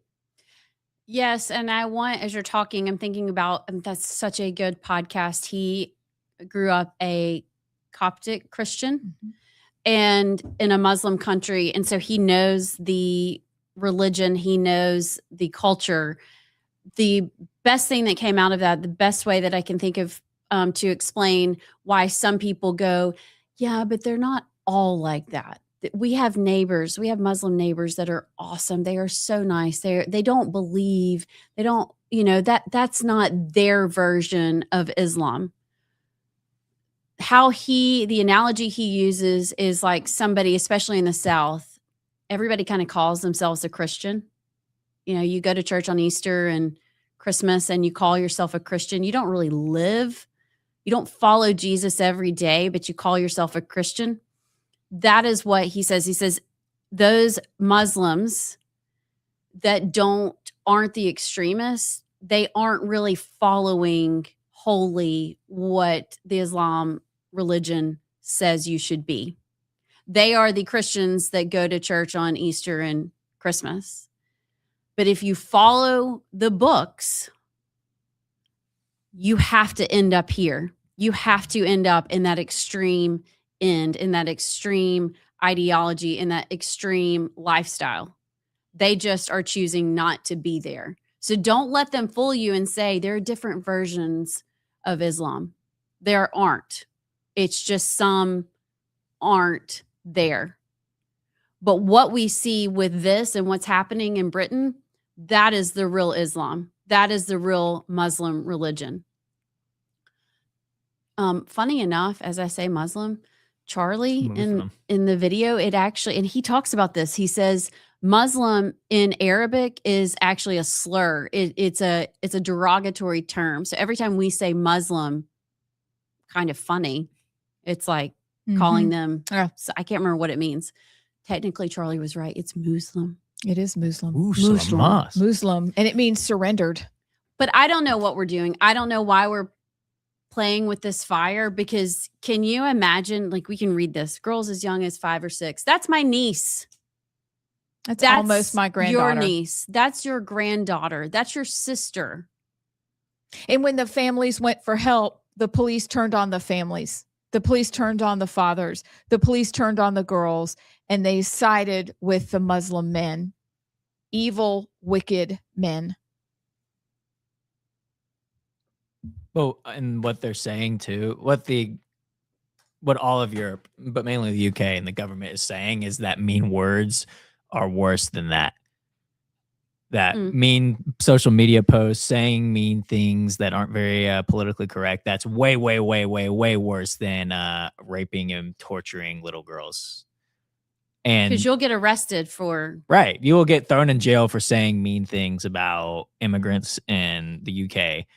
But the rape gangs, like you said, they get protected. And the Henry Novak story, it doesn't have to deal with this particular like rape gangs, but it is such a perfect microcosm into the entire situation because you've got a native of the UK gets stabbed by a Sikh, who the Sikh can have a knife, but Henry can't. And when he's stabbed and bleeding out, the Sikh, to clear himself, oh, we'll just call the police and say he said something racist about me and we'll be in the clear. And they do that. And if you actually hear the call with the police, it is insane because the guy literally just says, hey, we've been called a mean racial slur. The police is like, oh, we're on our way. Like, it was like the worst crime in the world. And as Henry is bleeding out, you're not sorry, mate, you're under arrest because you said something mean, even though you're literally dying and you got stabbed to death by an immigrant who is who's outgunned, even though it's not a gun, but they have more weapons and more rights than you. That is just the perfect microcosm. And I don't know if it's virtue signaling. I don't know if it's just, like the Keir Starmers and the others are just so soft and weak and they believe the lie, or if they're maliciously trying to ruin the UK like they are. Either way is bad. But yeah, whenever you think that words and things that you say on the internet is worse than doing that to actual people, you've lost the plot so bad that it's almost like a crusade-like event has to happen to save England. And it's also funny too, Allison, what you said about the good Muslim thing. Because I had my 5th grade teacher was a Muslim. a Muslim, excuse me. And she was one of the best teachers I've ever had. And I remember it was because I was impressionable. 5th grade, how old are you? Like 11, 12, like 10. So I remember it took a little bit of rewiring, or I guess convincing, because I'm ever since then, and that was my only experience with a Muslim, and it was great. And so I could not grasp, that it took a while for me to figure that out, I guess, because I guess like what you said, Allison, maybe she wasn't to the book. I mean, she wore a head covering every day. So maybe she wasn't to the book of what it actually was. But that's sort of the argument that people use to gaslight you, I guess. But yet Christians don't get that benefit of the doubt. Every single Christian is a hateful, homophobe, Christian nationalist. But not all Muslims are like that. It's just funny how they spin it like that. But it is. What we're reading about is where, like Allison said, it's going to end up. This is where it always ends up. This is not a mistake. I'm doing my deep dive. I read Ravished Armenia that Larry Taunton recommended. Do your homework and look at England, pray for England, but also we must be prepared here, because right now we are being the Mecca strategy is being used on us. Medina's coming next. And so Keir Starmer is a useful idiot. He is an apparatchik for them until he no longer suits their purposes. Read their books. This is what they say. Either you convert or you die. This is what they say. They give you a time where you're not dead, but this is what their own book says. When are we going to take that seriously? Well, you don't have to convert. You just have to pay them and live in submission. You can pay a tax and live in submission and be treated like a dog, because ultimately that is where the treatment will go. Look, reading the book I'm reading right now and listening to Raymond on another podcast, that's where that goes. Yeah. It never goes well. There might be a little honeymoon time of peace, but if they're followers of Islam, we end up over here every time. History tells us, we have thousands of years of history to tell us this is true. So, or 1,200 years of history. Wake up. We got to wake up. Can we have a dance party before we do Yes. Hot Flash News? yes. Wait, which music do you want? Just the word of the day music? Some happy music. Yeah. Something. I gotta clear that Yeah, out. let's take the rape gang inquiry. You got a meme of a raccoon? How about that? Hey, Matt. Just hit them all. All the things. Thank you. Allegedly. Thank you. That's good. Woo! That's good. Hold on, let the chunky one get up. Hot flash news. Okay, well, why you do that? Then we gotta do this.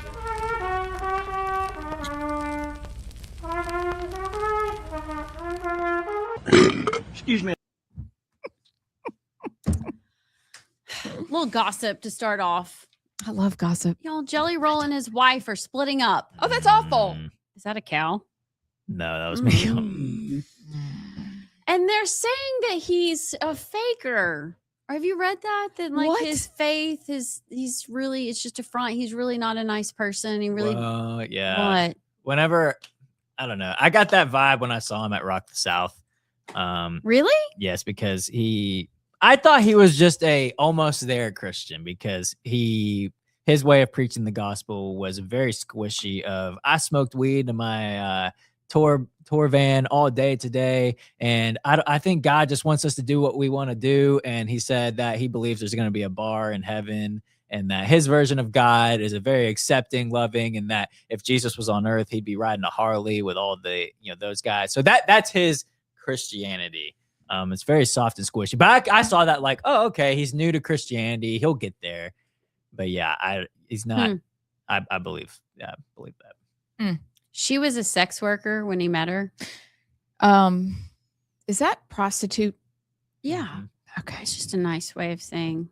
I was just making sure. Well, the claim is I'm I don't from know the if you're gonna get to 1900s. why they broke up. You want to? Well, I didn't know if you're going to read that. No, go ahead. Well, the claim is that she cheated on him. That's what he's claiming. He sounds like a dandy. He's lost a ton of weight though. Yeah. Like 100 I pounds. consider getting some of his tattoos taken off. I don't know. Jared saw him when he was out at the Phoenix Open. He did a concert afterwards, and Jared was like, he was awesome. And he invited everybody backstage, said, if you want to know Jesus Christ, come talk to me after. I'll let you, come find me backstage after the show. Speaking of, did y'all see the Republican governor DeWine from Ohio is calling for the end of the death penalty? What is he doing? And conservatives concerned. Here's the statement from this conservative group in Ohio. A statement on Ohio governor calling for the end of the death penalty. We join Governor DeWine in calling for his end of the death penalty in Ohio. His position is in step with many Republican state office holders across the country who argue that the death penalty conflicts with conservative values of protecting innocent people, honoring life, and being fiscally responsible. We commend Governor DeWine for his moral courage and encourage Ohio leaders to embrace alternatives to the death penalty that promote justice, public safety, and accountability. Thoughts? What? What does that have to do about ensuring justice, that you're going to just let them live even though they took lives? I love that with conservative values of protecting innocent lives. Innocent lives, yeah. How about the innocent lives that the convicts took? Well, I don't know. Is this a new thing and I've missed the discussion, or is Ohio just being I'll ask my extra? cousin. She lives in Ohio. She lives in Columbus. So she may even be watching right now. I need to text her. That doesn't make any sense to me. He's just gone soft on crime. This was in the montage. The mom that had the courage to call authorities, this is a Fox News report, on her 19-year-old son blowing open the plot to attack this weekend's UFC event. 5 suspects are in custody and facing charges as investigators identify 23 people as part of a potential network. Is Fox News saying if that mom hadn't called, then that would have been like, even with FISA, and that's a whole other discussion we need to have, the whole military, Pentagon, DOJ, CIA, FBI, they missed that in the signals group chats. That's insane. Sounds like it. And this was Do you know how bad that was? Yes. thoroughly planned out attack with drones and then have snipers set up to where people would run to so that they'd be running into sniper fire. Like this was my gosh. This was not just some rinky dink. We're gonna try and do like this was a maliciously planned out. I think 40 something people were involved altogether. Only 5 suspects have been arrested yet. But this was it's kind of concerning that this was so well planned out. So this was a well thought out big attack that was coming in. And if the mom wouldn't have called, some little mom. I mean, that's insane. Would have ruined the entire event. With all of the technology and all of the surveillance we have. I get scared because, yes, you think about that. And a guy was able to just run through at the White House Correspondents' Dinner and have a gun and camp out at the hotel for like a couple of days before the event. How is that allowed to happen? And then the Thomas Crooks, all of those things, you start to get concerned. Like, we're America. We're supposed to, can we even protect our own president, let alone, stop terrorist attacks like this? This is the point where mean words from the left matter because they've unleashed such vitriol. I understand it's mainly very progressive people, but think about how they respond. Oh, they missed. Each time that Trump has had an assassination attempt, and that was going to be a huge group of people. But think about what they're saying online that does give them the freedom to think, well, I just go take some people out that I don't agree with. I just don't know how we miss it. And this is right on the heels of the FISA vote, the extending the warrantless searches and surveillance. The House Freedom Caucus said privacy is a non-negotiable American right. We can strengthen safety without surrendering our constitutional freedoms. Never accept the false choice between them. Only 19 Republicans voted against FISA extending the warrantless searches on Americans. Every single Alabama House member voted to extend it. President Trump is pushing hard to extend it. I don't get it. They claim that it's to catch the bad guys, that we got to catch the bad guys.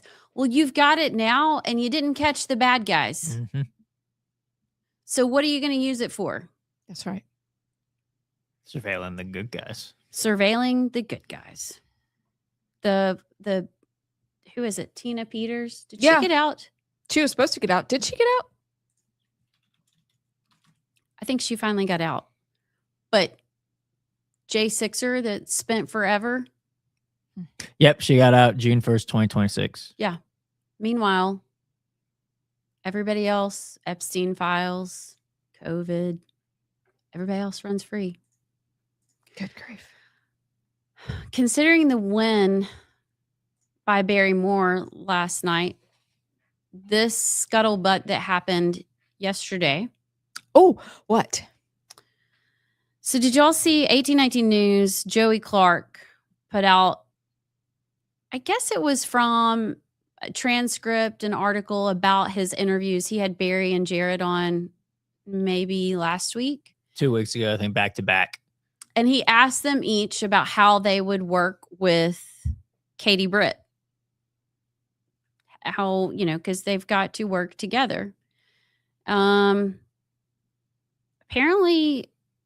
Barry Moore said something to the effect, I'm paraphrasing, look, if Katie stays in her lane, we'll all be good. Here, I'll pull up the exact quote if you want. Yeah, see if you can find it. So the question was like what Allison said. How do you plan to now, this is Joey. Now, how do you think you'll operate, work with the current junior, will be senior senator soon, Senator Barry Moore? First part of his quote. Yes, absolutely. And Katie's in her lanes. I mean, she's on appropriations. She's got some areas that she understands and runs. And my thoughts are Coach Tuberville and I have the same Liberty score. We're both at 95, 96, 2 of the top in the country. And for me to backfill the lanes where Coach is, make sure that I'm working on the defense parameters, the veteran parameters, the agricultural parameters. You got so many committees that you're on, yada, yada, yada. So essentially saying that Katie can stay in her lanes and I'll just pick up the lanes that Coach is in. Well, Katie Britt did not interpret it maybe the way Barry Moore. I don't know. This was Katie Britt's response. I will work with whoever the people of Alabama send to D.C. to fight for our values, our people, and our priorities. One thing is for sure. The only lane I will stay in is the one that puts our great state in a position of strength. My lane has been and will always be delivering strong conservative solutions and real results for hardworking Alabamians. I don't just talk about problems, I work to actually solve them. Here's my favorite part. I expect our next junior senator to use their strengths to do the same. That was the most passive aggressive tweet I think I've ever read. That's a whole thing. I don't think I would have told Katie Britt to stay in her lane. I don't think I would have either. That was a mistake. So, but that brings up a really good question, because it's no secret that Tuberville and Katie had their differences, and they worked together on some things when they needed to, but they are very different legislators. They have very different approaches to their office and to how they get things done. Mm-hmm. I'm not opposed to that, but at some point we have to work together. Is this not a great start to that? Or do you think this is just, where do we go from here? Well, she did post a congratulations today.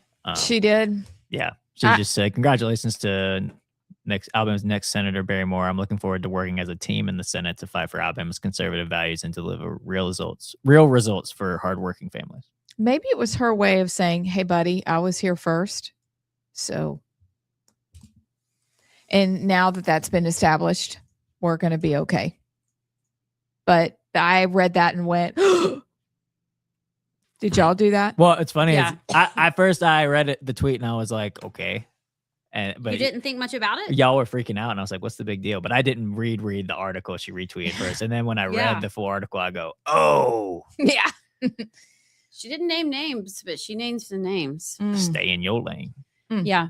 I just hope they can get some things done. Y'all don't have to be best friends. Mm-mm. And it's like I say about people that I vote for. I don't need to be your best friend. I really don't. Just go vote the right way. Mm-hmm. Like, it's very simple. Yeah. And we thank you in advance. Yeah. Yeah. Not that hard. As long as you're not actively fighting. That's it. As long as you're not working against each other. As long as it's not like the back of the station wagon on the way to the beach with your siblings or your friends.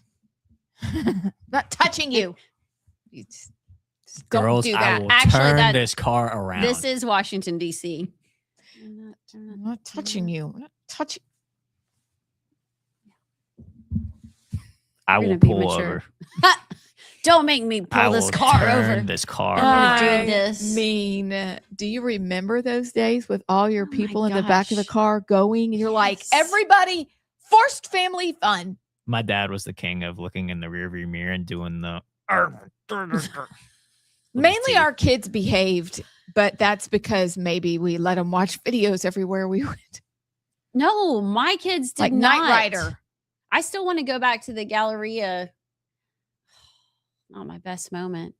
We were at the Galleria at a stoplight, pulling out onto 31, and I got so frustrated with Connor. I grabbed his favorite sippy cup and threw it in one of the bushes.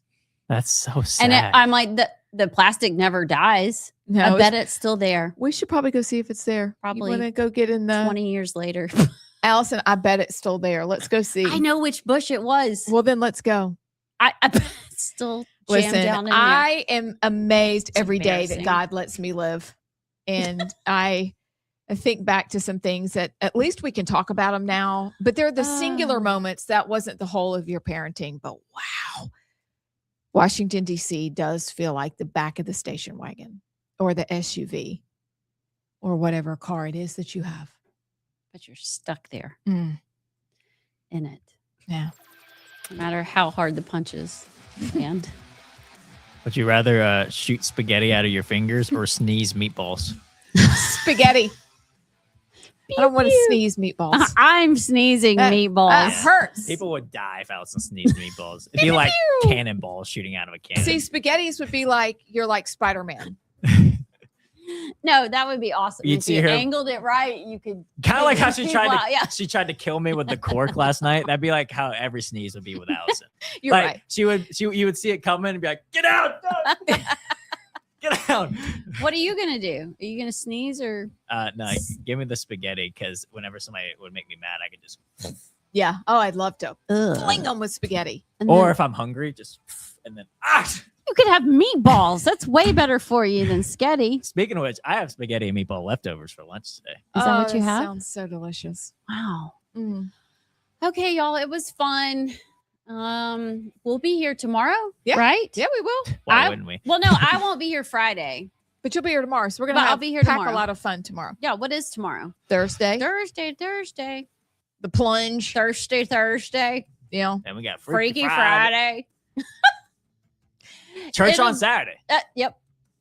If you're one of those people. Hey, we will see y'all tomorrow. Have a great night. Deuces.